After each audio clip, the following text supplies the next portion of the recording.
Good day. This is MKT 314 Business to Business Marketing. I'll be taking you through study section 4, distribution of products and services to buyers. Do not forget that in the last study section, you were introduced to distribution of products and services to industries. In this section, you'll be introduced to distribution of products and services to buyers. When you have studied this section, you should be able to explain buying objectives. You should be able to discuss buying process. You should be able to explain the roles of buying process. Buying objectives. This is one of the necessary marketing functions. Buying is the activity that is involved in all transactions. The aim of any buyer is to obtain the right quality from the right source at the right price. Let me say that again. The aim of any buyer is to obtain the right quality from the right source at the right price.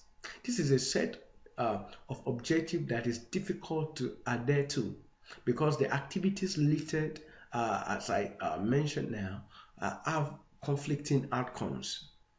There must, however, be trade-offs between these conflicting activities in order to determine the combination of activities that will earn the highest profit. In order to ensure that the stated objective is practicable, a company must 1. Buy efficiently and wisely to obtain the best value for the company's money. A company must also ensure that there are enough goods and services available to the company to meet its needs at all times. A company, lastly, must manage the company's inventory so as to provide the best services to customers at the least cost. As you can see on the slide, that's a schema for a buying process. In Nigeria, in any given transaction, there must be a seller and a buyer. Although in Nigeria, most often buyers are always more than sellers. Therefore, demand is always more than supply. Thus, suppliers determine the market. Supplier determines the market the goods should be sold, the quantity and the price to be sold. Hence, buyers have to take whatever is offered. But in economies like that of the United States of America, Japan, United Kingdom, and so on, buyers pick and choose from the very many available sources based on the peculiarities of their demand. Buying is not an art. It is a process of many related activities. The buying decision is only one action in the process. The process is a problem-solving approach. Once the process has started, the potential buyers can withdraw at any stage in order to actualize purchase, while some stages can be skipped, as you can see on the slide. A total stage approach is likely to be used only in certain buying situations. Infrequent buyers' behavior is a routine affair in which the aroused need is satisfied in the usual manner by repurchasing the same brand. However, if something changes appreciably, such as price, product, services, and so on, buyers may open the full decision process and consider alternative brands or products. The buying process is shown in the chart in the presentation, as you can see. From the felt need to search for alternatives, to purchase activities, to users' behavior, and finally outcoming or post-purchase. Roles in buying process. The decision and activities involved in the buying process involve several participants. These participants may play all or different roles in the buying process. These participants are briefly examined under these following headings, which are influencers, deciders, buyers, and lastly, the user. Let's explain them one after the other. Influencers. These are people or devices that inform, persuade, and stimulate the buyer at any point of the buying process. They include information from advertisement, families, friends, neighbors, salesmen, etc. at the point of purchase. Deciders. These are the people that make the buying decision. For example, for an item bought for personal use, the user may be the deciders. For example, a gift giver may be the sole decider for the purchase of very costly items such as house, cars, and so on and so forth. And the wife may be the sole authority on food items. In addition, husband and the wife, as well as others purchase some items such as furniture, other household appliances. However, institutional business purchases are more complex, and many people may be a committee to decide on the most purchase because of the high risk involved in their purchases. Buyers.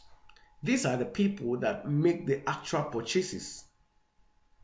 Examples are wives, house helps, agents, and so on, going to the market to buy big food items.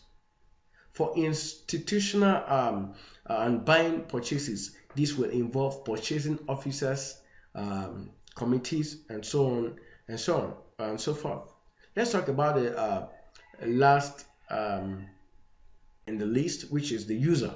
These are individuals or departments that consume the products or services purchased. These are the target market, which the company directs our communications to. Let's discuss about buying to resell. This is the business particle of buying merchandise, which is resold without physical changes made on them. There are three types of specialist buyers as briefly explained under following headings. The first one is selectors. Their work is to visit supplier, trade fairs, fashion shows, and so on to identify appropriate merchandise for their organization. Buyers. This group of people decide the budget and they work closely with selectors to decide on which product lines will sell well in the market. Buyers have the final say in the identification of which product lines to adhere to or to drop. Once a product line has been selected, the buyers will ask suppliers to produce samples for trials and testing. Merchandisers, which is the last, merchandisers are the last on the list. They decide on the level of stock to hold, that is the quantity to buy or stock in the stores, and which stores will carry the various lines. It should be noted that cooperation is expected from these three groups. Let's talk about buying strategies. Every rational individual decides to buy goods or services offered into the market in order to achieve one goal or the other. In order to achieve this goal, there is a need to reduce the risk associated with the purchase of goods and services. For this reason, the following strategies should be adopted. 1. Select a key supplier to do business with. Although this strategy may not guarantee success because there may be a hitch with supply due to strike actions, notwithstanding, understanding and cooperation at the long run will achieve the desired result. Secondly, spread supplies with some key companies. This will ensure that the company is able to have supplies, even if one source fails. Thirdly, obtain a generic product instead of buying the specialized company at times. And lastly, classify suppliers in the group.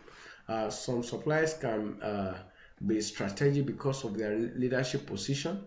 They may also be strategic because of their technological and high product quality level. They may be strategic because of the competitiveness in their supply and market responsiveness. They may also possess total customer orientation.